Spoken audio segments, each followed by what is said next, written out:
Hello everyone. आज हम पढ़ने वाले हैं आइसोटोप इफेक्ट इन सुपरकंडक्टर। इससे पहले हम सुपरकंडक्टर से रिलेटेड और टॉपिक में वीडियो बना चुके हैं। आज हमारा टॉपिक है आइसोटोप इफेक्ट। आइसोटोप्स क्या होते हैं? आइसोटोप कौन कहलाते हैं?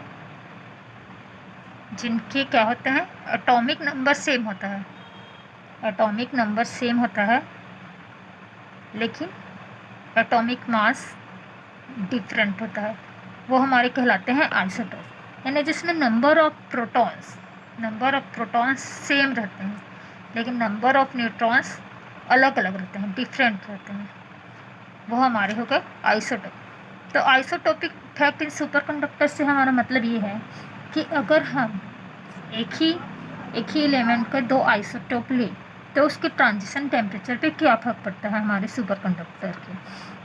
तो क्या देखा गया 1950 में कि सुपरकंडक्टर का जो ट्रांजिशन टेम्परेचर है वो उसके आइसोटोपिक मास के चेंज होने से चेंज होता है। तो वो कैसे चेंज होता है, वो मास पे कैसे डिपेंडेंट होता है हमारा critical temperature. Tc is proportional to m to the power -1/2। इसको हम ऐसे भी लिख सकते हैं Tc प्रोपोर्शनल टू m -1/2। इसको ऐसे कर सकते हैं Tc प्रोपोर्शनल टू 1/m 1/2। फिर यहाँ हो गया जाएगा Tc m 1/2 is equal to constant. यहाँ से हम इसको यहाँ ले जाएंगे और एक कॉन्स्टेंट ले लेंगे यहाँ, तो ये हो गया Tc m to the power 1/2 is equal to constant. तो इससे हमें ये पता चलता है कि जितना ज़्यादा मास रहेगा उतना हमारा क्या रहेगा, कम ट्रांजिशन टेम्परेचर रहेगा। ट्रांजिशन टेम्परेचर या क्रिटिकल टेम्परेचर, यानी अगर सेम एलिमेंट है उसका दो हम लोग आइसोटोपिक मास ले लिए तो लार्जर मास के लिए कम क्रिटिकल टेम्परेचर रहेगा और हायर मास के लिए ज़्यादा क्रिटिकल टेम्परेचर रहेगा। यहाँ एक एग्जांपल है, मरकरी का एग्जांपल लिया गया है कि जब मरकरी का दो आइसोटोप लिया गया तो अगर पहले आइसोटोप का मास है 199.5 AMU और दूसरा आइसोटोप का मास है 203.4 AMU, तो इसका ट्रांजिशन टेम्परेचर भी चेंज हो गया। किससे? 4.185 से 4.146। तो यहाँ हम देख सकते हैं कि ये है लोअर मास, तो इसके लिए ट्रांजिशन टेम्परेचर ज़्यादा है 4.18, और ये है हायर मास, इसके लिए ट्रांजिशन टेम्परेचर कम है। अब ये देखते हैं कि जो डिबाई टेम्परेचर है सॉलिड्स के लिए, जो डिबाई टेम्परेचर होता है वो हमारे मास पे कैसे डिपेंडेंट होता है। वो भी मास पे इसी तरह डिपेंडेंट होता है जैसे क्रिटिकल टेम्परेचर मास पे डिपेंडेंट होता है, θD proportional to m to the power -1/2, और ऐसे बोल सकते हैं θD इज इक्वल टू कोई constant upon m to the power 1/2, और इसको फिर हम लिख सकते हैं θD m into m to the power 1/2 is equal to constant. तो यहाँ से हम देखते हैं कि हमारा क्रिटिकल टेम्परेचर भी मास पे डिपेंडेंट है, हमारा डिवाई टेम्परेचर भी मास पे डिपेंडेंट है और दोनों की डिपेंडेंसी सेम है। तो यहाँ से हम ये देख सकते हैं Tc अपॉन θD का अगर हम लोग रेशियो निकालेंगे तो वो आएगा कांस्टेंट। तो यहाँ इसका नेक्स्ट स्टेप ये हो गया कि Tc भी m टू द पावर -1/2 की प्रोपोर्शनल है, तो Tc किसकी भी प्रोपोर्शनल होगा, डिवाई टेम्परेचर की भी प्रोपोर्शनल होगा, और ये दोनों किसके प्रोपोर्शनल है, m टू द पावर -1/2 के। अब डिबाई टेम्परेचर को हम कैसे डिफाइन कर सकते हैं, h new max upon k।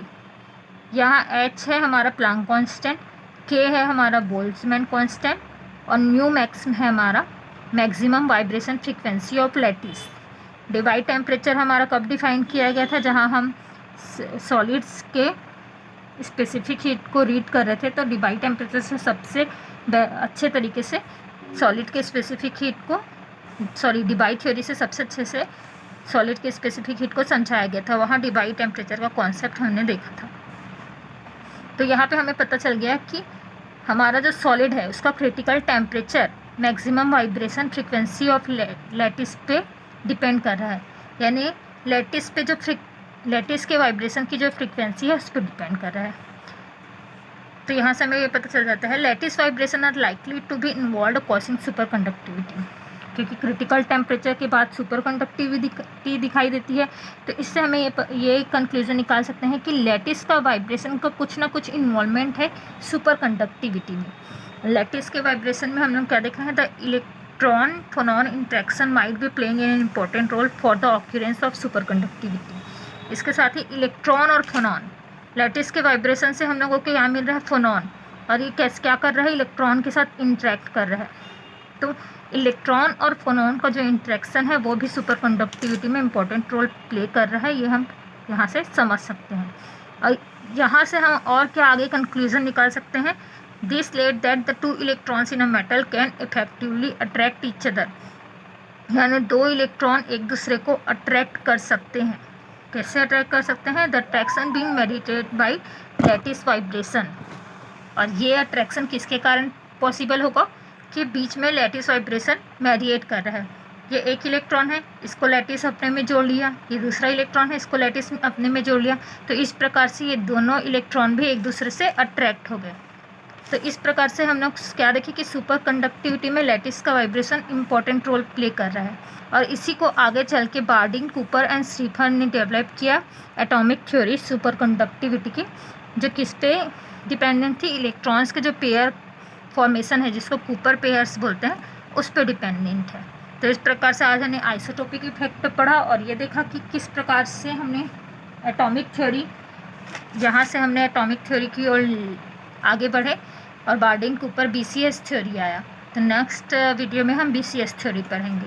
आपको वीडियो अच्छा लगा होगा तो वीडियो को लाइक कीजिएगा, चैनल को सब्सक्राइब कीजिएगा। Thank you.